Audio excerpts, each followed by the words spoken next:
नमस्कार दोस्तों, स्वागत है आप सभी का बीएसटीसी और पीटीटी से संबंधित राजस्थान कला संस्कृति की एक क्लास में। बात करते हैं आज की क्लास में राजस्थान के प्रमुख लोक देवी देवता के बारे में, प्रमुख प्रश्नों के बारे में।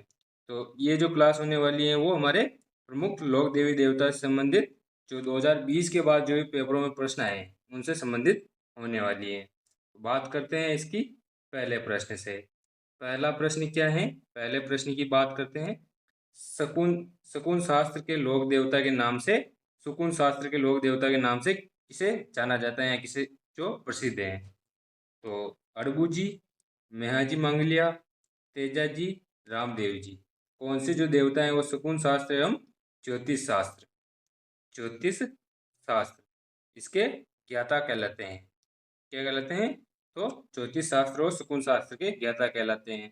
तो ऑप्शन कौन सा हो जाएगा? ऑप्शन ए करेक्ट हो जाएगा, अड़बू जी। ऑप्शन ए करेक्ट हो जाएगा, अड़बू जी जो है उन्हें शकुन शास्त्र और ज्योतिष शास्त्र के ज्ञाता कहा जाता है। और अड़बू जी को रामदेव जी ने, जो रामदेव जी थे उन्होंने मतलब कि जो एक तो पहला भेंट किया था, पहला भेंट किया था वो जो इसे पंच जो भी मतलब कि वो आए थे, कौन आए थे? तो जो पीर आए थे उन्होंने रामदेव जी को जो प्याला दिया था वो उन्होंने हड़बू जी को भेंट किया था। इसके बाद बात करते हैं अगले प्रश्न की। दूसरा प्रश्न, दूसरा प्रश्न है हड़बू जी के मंदिर का निर्माण किसने करवाया? जो हड़बू जी का मंदिर है उसका निर्माण किसने करवाया? राम सिंह, अजीत सिंह, गंगा सिंह, करण सिंह। तो हड़बू जी, जो हड़बू जी जो है उनके मंदिर का निर्माण किसने करवाया? हड़बू जी का मंदिर कहाँ पर है? बेंगटी गांव फलोदी, बेंगटी गांव फलोदी में। कहाँ पर है? बेंगटी गांव फलोदी में हड़बू जी का मंदिर, जिसका निर्माण किसने करवाया? अजीत सिंह ने। ऑप्शन बी करेक्ट हो जाएगा, जोधपुर का शासक अजीत सिंह जो था उसने हड़बू जी के मंदिर का निर्माण करवाया। अगला प्रश्न, तीसरा प्रश्न।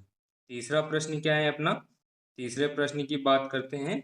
मल्लीनाथ जी के गुरु का नाम क्या था? जो मल्लीनाथ जी थे उनके गुरु का नाम क्या था? तो आंसर कमेंट कीजिए, तब तक बात करते हैं मल्लीनाथ जी की। तो मल्लीनाथ जी जो थे, मल्लीनाथ जी जो थे उनका जन्म कहाँ पर हुआ? उंडू काश्मीर, उंडू काश्मीर शिव तहसील बाड़मेर में, शिव बाड़मेर में इनका जन्म हुआ। और इनकी बात करते हैं तो इनके गुरु का नाम गोरखनाथ, बालीनाथ, उगमसी भाटी या जालंधर नाथ था। कौन था? उगमसी भाटी। ऑप्शन सी करेक्ट हो जाएगा। उगमसी भाटी जो थे वो मल्लीनाथ जी के गुरु थे। गोरखनाथ, जो गुरु गोरखनाथ थे वो रामदेव जी और अड़बू जी के गुरु थे। रामदेव जी और अड़बू जी के गुरु थे, अड़बू जी के गुरु थे। अगले प्रश्न की बात करते हैं, चौथा प्रश्न। चौथा प्रश्न क्या है अपना? चौथे प्रश्न की बात करते हैं और देखते हैं इसमें पांच पीरों में सम्मिलित लोक देवता नहीं है। जो पंच पीर हैं, पंच पीर जो हैं वो उनमें सम्मिलित लोक देवता नहीं है। तो आंसर कमेंट कीजिए, तब तक बात करते हैं पंच पीर किसे कहते हैं। पंच पीर जो हैं वो लोक देवता हैं जिनकी हिंदू और मुस्लिम, हिंदू और मुस्लिम दोनों सम्मिलित रूप से पूजा करते हैं, वो पंचपीरों में आते हैं। पंचपीर में कौन से लोक देवता नहीं आते? तो पाबू जी, हड़बू जी, मेहाजी मंगलिया, तेजा जी। तो पंचपीरों में कौन से लोक देवता नहीं आते? Teja ji. Option D correct हो जाएगा।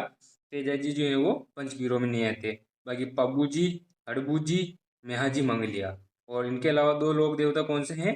तो गोगा जी, गोगा जी और एक कौन हो गए? रामदेव जी। ये पांचों देवता जो हैं वो पंचपीरों में आते हैं और इनकी हिंदू और मुस्लिम दोनों सम्मिलित रूप से पूजा करते हैं। तो पब्बू जी, हड़बू जी, मेहाजी मंगलिया, रामदेव जी और गोगा जी। याद रखना, पंचपीरों में पांचों देवता आते हैं, लोक देवता तेजा जी नहीं आते हैं। नेक्स्ट प्रश्न, पांचवा प्रश्न। पांचवा प्रश्न क्या है अपना?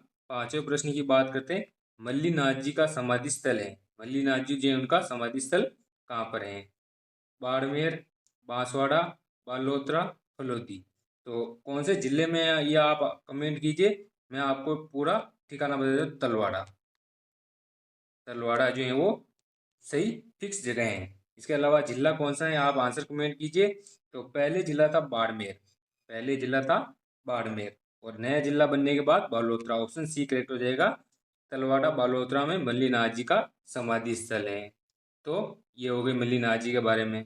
अगला प्रश्न, छठा प्रश्न, मल्लिनाथ जी के बारे में पूरी डिटेल इस क्लास में बताऊंगा, तो आप मल्लिनाथ जी के बारे में अच्छे से अच्छे ध्यान रखना। चैत्र कृष्ण एकादशी से चैत्र शुक्ल एकादशी तक, फिर से मल्लिनाथ जी का प्रश्न आ गया, किस लोक देवता का मेला पड़ता है? चैत्र कृष्ण एकादशी से चैत्र शुक्ल एकादशी तक हड़बू जी, देव बाबा, मल्लिनाथ जी, बाबू जी, इनका मेला जो है चैत्र कृष्ण एकादशी से चैत्र शुक्ल एकादशी के बीच में पड़ता है मल्लिनाथ जी। ऑप्शन सी करेक्ट हो जाएगा।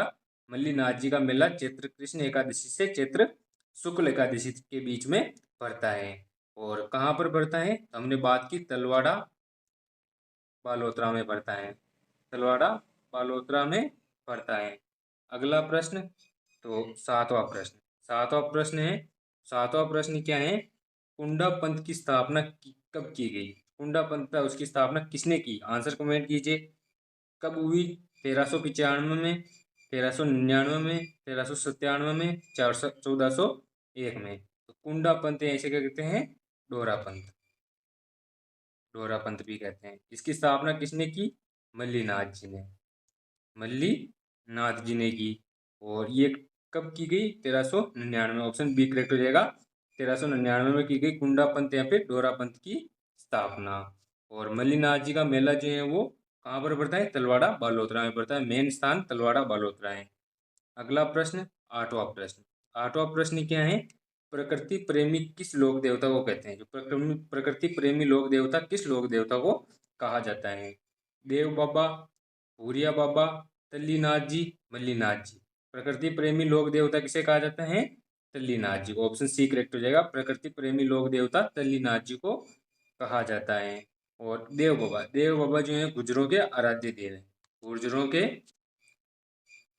आराध्य देव हैं, गुर्जरों के आराध्य देव। इसके अलावा बात करें तो जो देव बाबा है, देव बाबा को मतलब कि क्या कहते हैं? तो पर्यावरण वैज्ञानिक या फिर मतलब कि डॉक्टर, जो डॉक्टर देवता जो कहते हैं वो देव बाबा को कहते हैं। गुर्जरों के आराध्य देव हैं। गुर्जरों के आराध्य देव और कौन से देवता हैं? देव नारायण जी। दोनों जो है वो गुर्जरों के आराध्य देव हैं। अगले प्रश्न की बात करते हैं। नवा प्रश्न, नवा प्रश्न है। तो नवा प्रश्न है, राजस्थान का सबसे प्राचीन पशु मेला किस नदी के किनारे पड़ता है? किस नदी के किनारे राजस्थान का सबसे प्राचीन मेला पड़ता है? माही नदी, बनास नदी, चंबल नदी, लूनी नदी। तो सबसे प्राचीन पशु मेला किस नदी के किनारे पड़ता है? लूनी नदी के किनारे। ऑप्शन डी करेक्ट हो जाएगा। लूनी नदी, तलवाड़ा में मल्लिनाथ जी पशु मेला, मल्लिनाथ पशु मेला। और ये कब पड़ता है? चैत्र कृष्ण एकादशी से चैत्र शुक्ल एकादशी के बीच में पड़ता है, लूनी नदी के किनारे। नेक्स्ट प्रश्न, दसवां प्रश्न। दसवां प्रश्न क्या है? तो 10वें प्रश्न की बात करते हैं। मीना जाति के लोग किस लोक देवता की झूठी कसम नहीं खाते? मीना जाति के लोग किस लोक देवता की झूठी कसम नहीं खाते? देव बाबा, बाबू जी, भूरिया बाबा, रामदेव जी। मीना जाति के लोग किस लोक देवता की झूठी कसम नहीं खाते? भूरिया बाबा। ऑप्शन सी करेक्ट हो जाएगा। भूरिया बाबा की कसम, झूठी कसम नहीं खाते मीना जाति के लोग। और भूरिया बाबा का मंदिर कहाँ पर है? अरनोद प्रतापगढ़ में, अरनोद प्रतापगढ़ में भूरिया बाबा का मंदिर स्थित है। इसके अलावा बात करें तो रामदेव जी, रामदेव जी जो थे उन्होंने शुद्धि आंदोलन चलाया था। ये इंपॉर्टेंट है, ये इंपॉर्टेंट कर लीजिएगा। शुद्धि आंदोलन किसने चलाया था? तो रामदेव जी ने चलाया था। जो हिंदू जो थे उन्हें मुस्लिम बना दिया गया था, उन्हें फिर से हिंदू बनाया गया। अगला प्रश्न, 11वां प्रश्न। 11वां प्रश्न क्या है? 11वें प्रश्न की बात करते हैं। देवनारायण जी की फड़ का वाचन किस वाद्य यंत्र के साथ किया जाता है? देवनारायण जी की फड़ है उसका वाचन किस वाद्य यंत्र के साथ किया जाता है? माठ वाद्य यंत्र, जंतर वाद्य यंत्र, सुरीलिया वाद्य यंत्र, पपंग वाद्य यंत्र। किस वाद्य यंत्र के साथ देवनारायण जी की फड़ का वाचन किया जाता है? तो इसके साथ किया जाता है जंतर वाद्य यंत्र। ऑप्शन बी करेक्ट हो जाएगा। जंतर वाद्य यंत्र के साथ देवनारायण जी की फड़ का वाचन किया जाता है। और जो देवनारायण जी की फड़ है वो सबसे छोटी फड़ है, सबसे छोटी फड़ है और सबसे लंबी फड़ है। सबसे छोटी, सबसे लंबी और सर्वाधिक चित्रित फड़ है देवनारायण जी की फड़। जंतर वाद्य यंत्र के साथ होता है। और माठ वाद्य यंत्र के साथ, माठ वाद्य यंत्र के साथ जो थोरी जाति का भोपा होता है, थोरी जाति का भोपा जो होता है वो किसका वाचन करता है? पब्बू जी की फड़ का वाचन, पब्बू जी की फड़ का वाचन करता है माठ वाद्य यंत्र के साथ। नेक्स्ट प्रश्न, 12वां प्रश्न। 12वां प्रश्न क्या है? तो 12वां प्रश्न है, लोक देवता देवनारायण जी का वास्तविक नाम क्या था? जो देवनारायण जी थे उनका वास्तविक नाम क्या था? तो आप आंसर कमेंट कीजिए, तब तक बात करते हैं देवनारायण जी किस जाति के थे। तो बगड़ावत जाति के धोलिया गोत्र से थे। बगड़ावत जाति के धोलिया गोत्र से थे। इसके अलावा बात करते हैं तो देवनारायण जी जो उनका वास्तविक नाम क्या था? अमर सिंह, उदय सिंह, भीम सिंह, करण सिंह। इनका वास्तविक नाम क्या था? Uday Singh. Option B correct हो जाएगा। उदय सिंह इनका वास्तविक नाम था। क्या था? उदय सिंह। और इनका मेला कहाँ पर पड़ता है? आसिंद भीलवाड़ा में। आसिंद भीलवाड़ा में इनका मेला पड़ता है। तो नेक्स्ट 13वें प्रश्न की बात करते हैं। इसके बाद 13वां प्रश्न क्या है? 13वां प्रश्न है अपना, 13वां प्रश्न क्या है? देवनारायण जी की फड़ पर डाक टिकट, देवनारायण जी की फड़ पर डाक टिकट कब जारी किया गया? 13वां प्रश्न है, देवनारायण जी की फड़ पर डाक टिकट कब जारी हुआ? तो आप आंसर कमेंट कीजिए, तब तक बात करते हैं देवनारायण जी की फड़ की। देवनारायण जी की फड़ का वाचन जंतर वाद्य यंत्र के साथ किया जाता है। जंतर वाद्य यंत्र के साथ किया जाता है। और कौन करता है? तो गुर्जर जाति का कुंवारा भोपा, गुर्जर कुंवारा भोपा करता है। किसका वाचन? देवनारायण जी फड़ का वाचन। और बात करते हैं तो कब किया गया? 1990 में, 1992 में, 1994 में, 1996 में। तो 1992 में इनकी फड़ पर डाक टिकट जारी किया गया।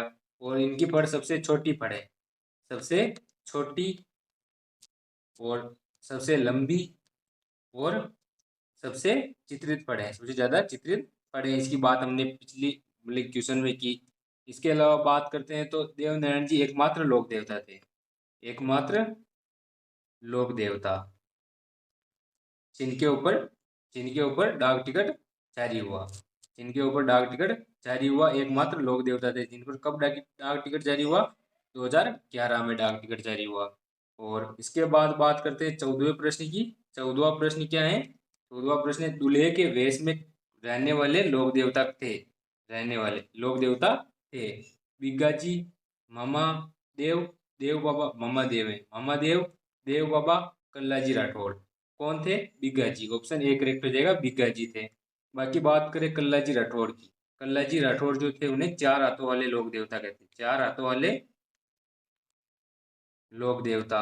और इसके अलावा बात करें तो भूत प्रेत निवारक देवता भी कहते हैं, भूत प्रेत पिशाचक देवता भी कहते हैं इन्हें। और कल्लाजी राठौड़ जो थे उन्होंने चित्तौड़गढ़ के तीसरे साके में अपने चाचा जयमल राठौड़ को कंधे पर बिठाकर युद्ध किया था। और युद्ध में वीर गति को प्राप्त हुए थे। और किसके खिलाफ युद्ध किया था? अकबर के खिलाफ, अकबर के खिलाफ किया था। अकबर ने आक्रमण किया था तीसरे साके में 1568 में। उस समय शासक कौन था ये पूछ रहे तो उदय सिंह शासक था, उदय सिंह शासक था। नेक्स्ट प्रश्न, 15वां प्रश्न। 15वां प्रश्न क्या है? 15वां प्रश्न है, किस लोक देवता ने अपने पिता व चाचा की मृत्यु का बदला जिंदराव खिची को मारकर लिया था? कौन से लोक देवता है जिन्होंने अपने पिता व चाचा की मृत्यु का बदला जिंदराव खिची को मारकर लिया? रूपनाथ जी, डूंगजी जवार जी, ओमिया जी, हरिराम जी। कौन से लोक देवता थे? तो रूपनाथ जी। ऑप्शन ए करेक्ट हो जाएगा। रूपनाथ जी जो थे उन्हें चरडा जी भी कहते हैं, चरडा जी भी कहा जाता है। इन्होंने अपने पिता बूडो जी, इनके पिता कौन थे? बूडो जी। और अपने चाचा पाबू जी और बूडो जी के मतलब की मृत्यु का बदला जिंदराव खिची को मार कर लिया था। और पाबू जी और बूडो जी थे, पाबू जी और बूडो जी जो थे उन्होंने देवल चारणी की गायों के लिए, देवल चारणी की गायों के लिए मतलब कि जिंदराव खिची से युद्ध किया था। और जिंदराव खिची कौन था? इनका बहनोई था, जिंदराव खिची इनका बहनोई था।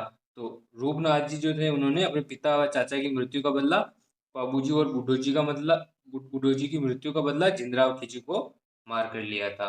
तो दोस्तों ये थी हमारे राजस्थान आर्ट एंड कल्चर से संबंधित क्लास, जिसमें हमने जो लोक देवता से संबंधित प्रमुख प्रश्नों की बात की। तो नेक्स्ट क्लास में बात करते हैं, मिलते हैं आर्ट एंड कल्चर के साथ। तब तक बने रहिए हमारे साथ। धन्यवाद।